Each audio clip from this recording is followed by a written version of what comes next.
Hola a todos, soy Edwin Arteaga. Bienvenido a tu canal, La Nave de Teseo, un espacio donde navegamos a través de libros, personajes, arte, mitología y muchos temas más. Hoy regresamos a la mitología griega, árboles, plantas y flores que brotan y nos invitan a conocer su historia.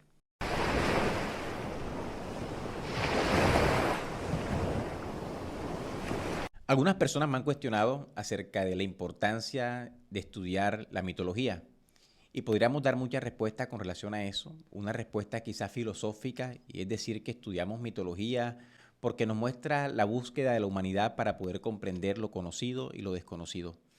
En mi caso, para ser honesto, estudio los relatos mitológicos y en especial la mitología griega porque me parece genial, fantástica, porque lo disfruto, porque cada vez que veo un relato, automáticamente la pregunta que viene a mí es en qué estaba pensando esa persona para poder crear ese relato mitológico.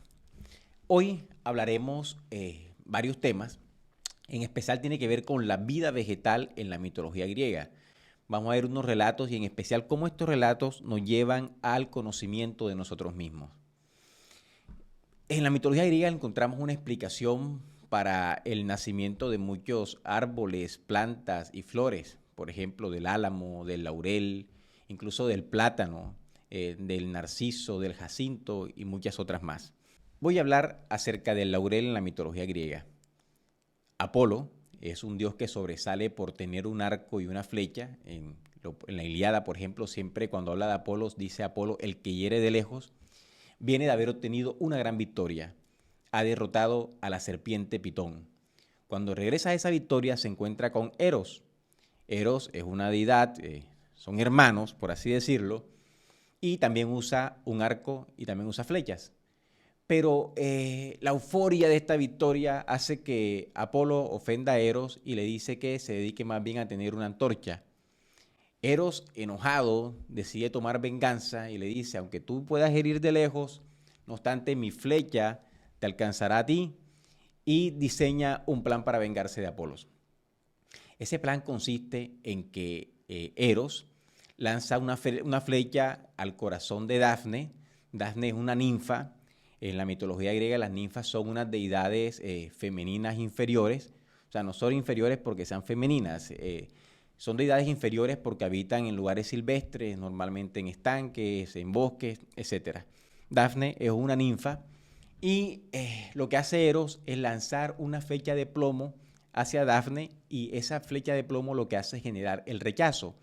No obstante, Apolo le lanza una flecha de punta dorada que lo que hace es nacer el amor.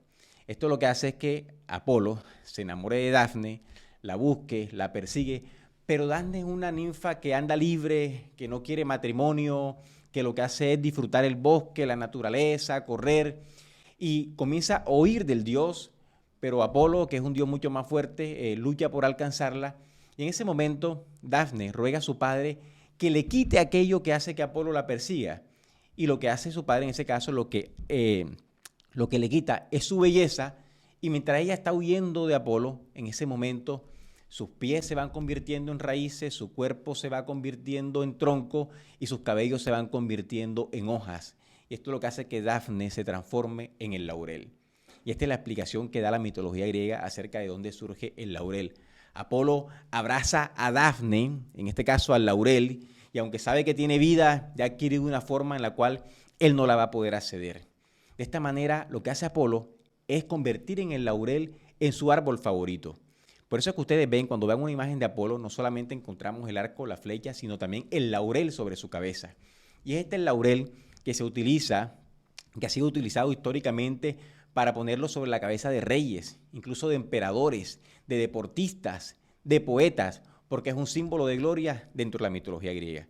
Entonces, esta es la explicación que le da la mitología griega al laurel. Pero hoy quisiera tocar un mito quizás un poco más profundo que nos invita a una reflexión particular y es el mito relacionado con Narciso. Narciso es un ser que nace extremadamente bello, tiene esta virtud, es hermoso. Su madre, Liriope, pregunta al mago Tiresias, al adivino, acerca del futuro de él, acerca de su vida. Y como estas respuestas que dan estos oráculos, los adivinos, los profetas, siempre dan respuestas que pueden prestarse a ambigüedad, responden de manera ambigua, le dice, va a vivir largamente siempre y cuando no se contempla a sí mismo. Esto lo que hace, esto podemos compararlo un poco ¿recuerdan ustedes la historia de la Bella Durmiente? Donde le dice que la niña va a morir si llega a apoyarse con un uso, una rueca, y comienzan a tomar medidas preventivas para que ello no ocurra, pero finalmente ocurre.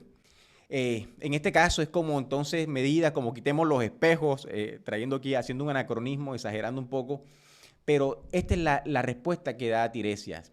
Vivirá largamente siempre y cuando no se contemple a sí mismo. Pasa el tiempo y un día Narciso está paseando, se encuentra paseando, está disfrutando la naturaleza y hay una ninfa que lo ve, que es Eco. Esta ninfa lo ve y se enamora de Narciso. Eco tiene una historia particular. Resulta que Eco era una especie de alcahueta de Zeus. Zeus es conocido bastante en la mitología griega por tener muchas relaciones extramatrimoniales, por así decirlo, tanto con deidades como con humanos. Y lo que hacía Eco era distraer a Hera, la esposa de Zeus, para que Zeus hiciera de la suya. Cuando Hera descubre este engaño, lanza una condena sobre Eco y la condena consiste en que Eco perdería el habla y quedaría condenada a repetir la última palabra que dijera la persona con la cual hablara. Entonces, Eco empieza a perseguir a Narciso, va a seguirlo, y en eso Narciso pregunta, ¿quién anda aquí? Y aquí suena el aquí, aquí, aquí. Se lo encuentra, ¿quién eres tú? Le responde, tú. La ninfa enamorada de Narciso, pero imposibilitada a comunicarse con él, Narciso, en vista de esta situación, la rechaza. Este rechazo hace que la ninfa se introduzca en una cueva y allí esta ninfa finalmente muere, queda reducida a esa voz que se encarga solamente de repetir y repetir las palabras. Las otras ninfas, enojadas con lo que ha ocurrido y decididas a tomar venganza de Narciso. Aquí el tema de la mitología griega de la venganza es fuerte. Ahí lo miramos con Eros.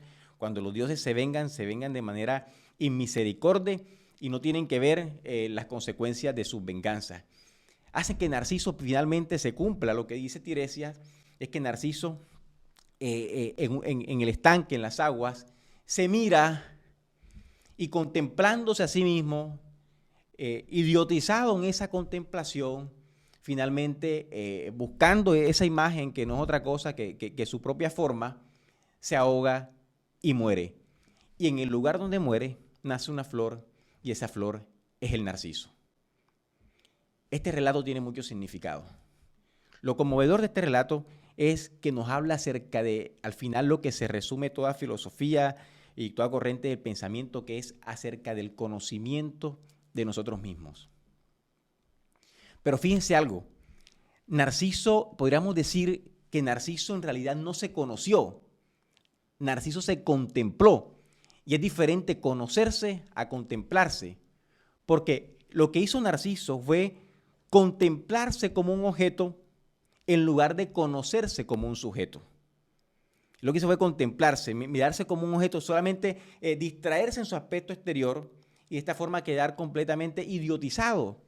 De hecho, la palabra griega de idio tiene que ver con a sí mismo. Una persona idiota, en algún momento todos lo hemos sido, una persona que se encierra en sí mismo, que es incapaz de ver hacia los demás, que su mundo es él, es lo que él piensa, lo que él diga. Y este fue el gran error de Narciso. Él cayó en un tema de contemplación, pero no en un tema de conocimiento.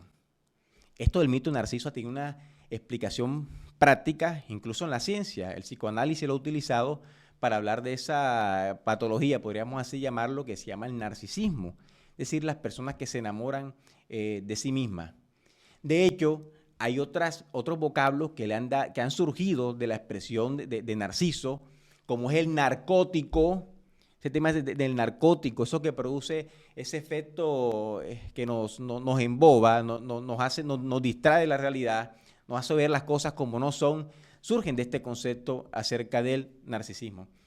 Fíjense que esto incluso tiene fundamento bíblico. Si nosotros vemos en la historia bíblica, el hombre creado por Dios, que es puesto frente a dos árboles, un árbol de vida y un árbol de ciencia del bien y del mal, para tomar una decisión de vida o muerte. Y cuando el hombre toma el árbol de la ciencia, que es el del conocimiento, se da cuenta de su propia desnudez. Esto finalmente gira alrededor de lo mismo, que es la necesidad de conocernos a nosotros mismos. Entonces, fíjense, para todos ustedes que han estado preguntándonos acerca del por qué tener que estudiar los relatos mitológicos, miren cómo esas historias maravillosas, divertidas, nos invitan a una reflexión acerca de lo que somos, acerca del rol que cumplimos en esta tierra y acerca de la necesidad de conocernos a nosotros mismos. Síguenos en la nave de Teseo, suscríbete si no lo has hecho, hay muchas personas que nos ven pero no se han suscrito, suscríbete a este canal, dale like, activa la campanita de notificaciones y si te gustó, compártelo con un amigo. Muchas gracias.